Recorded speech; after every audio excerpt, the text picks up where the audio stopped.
It was a rainy Saturday night. I was out at a restaurant with some friends having a great time. It was almost midnight and we had to leave. We came out, said our goodbyes, and I walked towards my car. I got in and started driving towards my home. I had a long day and was really tired. It was about an hour's drive to my house. On my way, I started to feel sleepy, so I turned on the radio to keep me awake. But there was some problem with the radio. All I could hear was static. I was checking the radio when suddenly I saw someone standing straight ahead in the middle of the road.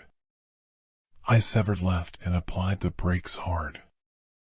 The car screeched to a stop. I got out of the car to check, but there was no one there. I looked around where I saw the person standing, but there was no one to be seen around. No person, no tire marks, no indication that anything happened. I thought that my mind was playing tricks on me. I was just really sleepy. I went back to my car, checked the car. Everything seemed to be working, except the radio. I was a little shaky after that incident and went on to drive slowly towards my home. I reached home at 1 a.m. Just as I got in, my phone rang. It was Andy, one of the friends with whom I was having dinner earlier tonight. He sounded worried and he said that he was calling to check that I reached home safely or not. I told him that I was okay and asked what the matter was. He sounded confused and scared. He told that while driving home, on the way he saw a guy who looked just like me standing there in the middle of the road. He thought that he had hit me with his car, but when he went out to see, there was no one there. That was very weird. I said that even I experienced the same thing. He said that he had called the other two friends too, and even they saw something similar. He started to panic. I told him not to think about it too much right now and just go to bed. We'll figure this out tomorrow. After the call, I took a nice hot shower and then went to bed. Next morning, the four of us had decided to meet at the same restaurant and discuss the events of last night. I reached there early only to see that the restaurant had been burned down to the ground. The entire place had just been completely destroyed by the fire. There were paramedics and firemen checking for any survivors and trying to get the dead bodies out. I saw an onlooker standing at the side of the road and went up to him to ask what had happened there. He told that there was a fire last night, a big one. No one survived. All the people were trapped inside the building. No one could call the fire department as all the phone lines were destroyed. The fire engines and the paramedics came in the morning when everyone was already dead. I felt that was very strange as we had just had dinner there last night. I went towards the road to wait for my friends. As I was going, I saw one of the paramedics taking a dead body out. It was charred, but somehow the face looked familiar. I looked closer and then I remembered where I had seen him. I was talking to him a couple minutes ago. I turned back to see, but he was gone. I started freaking out thinking that did I really see a ghost? The paramedic placed the dead body next to another one. Coincidentally, it also looked familiar. To my surprise, this was the person who I had seen last night. The one I thought that I almost hit with my car. But from his wounds, it looked like he had died there in the fire too. My head was starting to spin. What was going on? It was as if suddenly I was seeing ghosts everywhere. By this time, my friend Andy reached there too and was shocked to see the place burned down. How is that even possible? He said. We were almost the last ones out of here and the owner said that they had to close the place. Yeah, I know. It is all very weird, this place burning down and me suddenly seeing ghosts everywhere. What ghosts? Andy asked. I told him about the dead bodies lying there and how I had seen the same guy last night and then today morning too. That is strange. Andy said. I did not see any ghost, but I remember seeing you last night in front of my car. Just as he spoke those words, I saw the paramedics carry out 4 more bodies, Andy, me, and our 2 other friends. All 4 were burned. I looked at Andy, then at my burned and lifeless body, being carried away right in front of my eyes.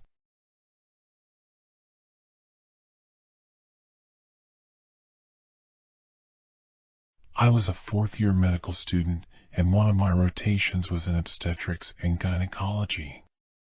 It was a typical day at the hospital, and I was assisting a doctor with a DNC procedure for a young woman who had experienced a miscarriage. She was visibly terrified of going under general anesthesia, and the nurses were struggling to insert the 4. Despite the nurses' gentle coaxing, the woman was screaming, crying, and thrashing around. The doctor was frustrated that the patient had not mentioned her fear of anesthesia earlier, as they could have given her a sedative to calm her nerves. Finally, the nurses managed to get the 4 in, and the woman was wheeled into the operating room. As the doctor began the procedure, the woman's heart rate skyrocketed, and her blood pressure dropped dangerously low. The anesthesiologist tried to stabilize her, but it was no use.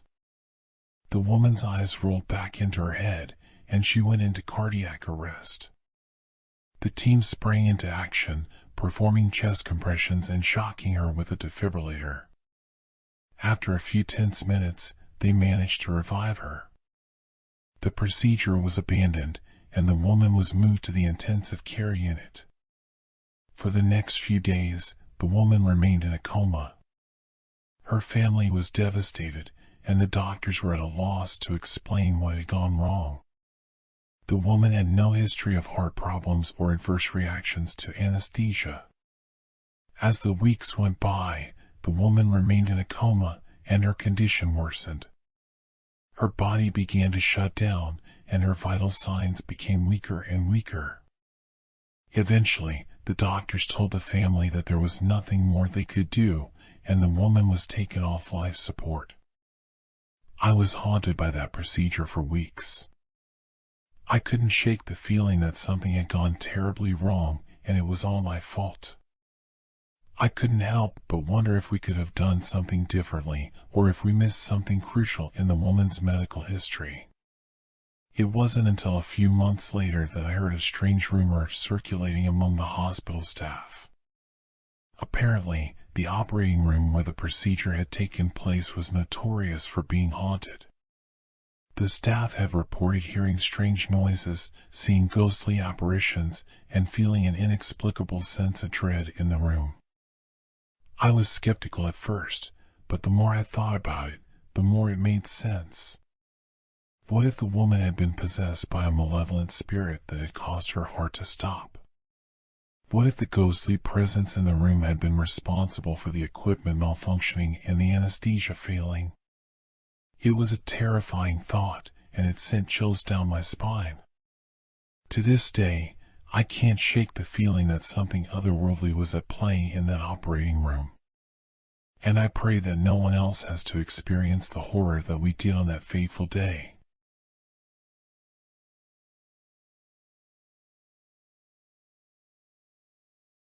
Years ago, during my college years, I decided to visit a friend during the Christmas break. I borrowed my father's truck to get there, but I hadn't checked the updated weather forecast. I was running on a tight schedule to reach home before a predicted winter storm hit the area. While driving back home, a huge winter storm hit me unexpectedly. The strong winds and snow terrified me. The truck was light on the back, and I began to shake and fishtail while driving on an empty back highway. A small town was a few miles away, so I decided to pull off and wait for the storm to pass. As I was driving, suddenly, a powerful wind hit me, and I lost control of the truck. I flew off a 10-foot embankment and crashed through a field, ending up about 300 feet away from the highway. I was in shock, but thankfully not hurt. I realized that the snow had already accumulated about a foot in just a short time, and the storm was still raging. I was alone in a remote area with no one around. I knew the town was 4 miles away, and I had to prepare myself for a long and cold hike. Suddenly, 2 headlights appeared, and a car slowly pulled up to me. 2 men, a middle-aged driver and an elderly passenger, were in the vehicle. The driver, who had picked up his father to take him to his house to ride out the winter storm, was excited and surprised to find me stranded. He had been so focused on driving in the storm that he didn't notice anyone behind him. However, he glanced in his rearview mirror and thought he saw a truck go flying off the road. He turned around to check it out despite his father's protests. To my relief, the man came to my rescue and told me that it would be difficult to retrieve my truck without a big tow truck. He took me to the gas station in town, where I called my father, who was about 1.5 hours away. Meanwhile, the man explained my situation to the gas station attendant and headed home as the weather was still bad. The attendant then told me that I was in luck and that a big tow truck was back early. The tow guy listened to my story and helped me haul the tow chain down and hook it all up. The truck was pulled out of the field, and we discovered that the foot of snow that had fallen during the accident had cushioned the impact, preventing any damage to the truck. We headed back to the gas station and waited for my father, who was amazed that there was no damage to the truck. Looking back, I realized how much luck was on my side that night. If the truck had gone into the creek, no one would have seen me. If the man in the car hadn't looked up and decided to check out what he thought he saw in his rearview mirror, I would have had to walk for miles in the cold. If I had been hurt and unable to get to the highway, the man may not have seen the truck from the highway and would have taken his father home. In the end, I was grateful to have made it home safely, and my father eventually got me my own car. I learned that accidents can happen at any time and how important it is to be prepared for emergencies.